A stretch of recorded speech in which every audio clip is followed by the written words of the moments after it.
స్వతంత్ర భారతదేశంలో బీసీలకు రాజ్యాధికారంలో పూర్తిస్థాయి వాటా దక్కలేదని బీసీ సంక్షేమ సంఘం జాతీయ అధ్యక్షుడు ఆర్ కృష్ణయ్య అన్నారు. ఇప్పటివరకు 120 సార్లు రాజ్యాంగ సవరణలు జరిగితే అందులో ఒక్కటి కూడా బీసీల వాటా కోసం జరగలేదన్నారు.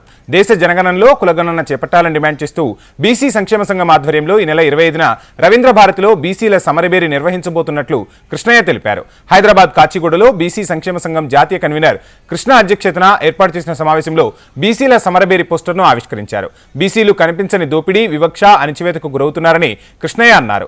ఒక తరం పోరాడితే భవిష్యత్తరాలు బాగుపడతాయన్న ఆయన బీసీల రాజ్యాధికారం కోసం శాంతియుత పోరాటాలకు సిద్ధం కావాలని పిలుపునిచ్చారు. ప్రతి కులం డెవలప్ కావాలి.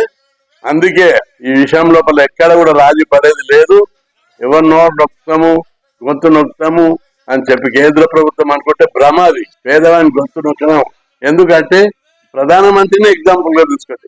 మీరందరూ ప్రధానమంత్రి గారే చెప్పారు, నేను రైల్వే ప్లాట్ఫారం మీద ఛాయ్ అమ్మిన. ఒక ఛాయ్ అమ్మిన వ్యక్తి ఈ దేశంలో ప్రధాని అయింది. ఈ రోజు కూడా బీసీలు చదువుకుంటే పిచ్చపడుకున్నట్టు కూడా ప్రధానమంత్రి. కాబట్టి మన కులాలకు చదువు కావాలి, అధికారం కావాలి, విద్య కావాలి, అధికారం కావాలి, సంపదల వాట కావాలి. సంపద దేవుడిచ్చిన పంచభూతాల సంపద. అందుకే బీసీలందరూ తిరగబడాలి.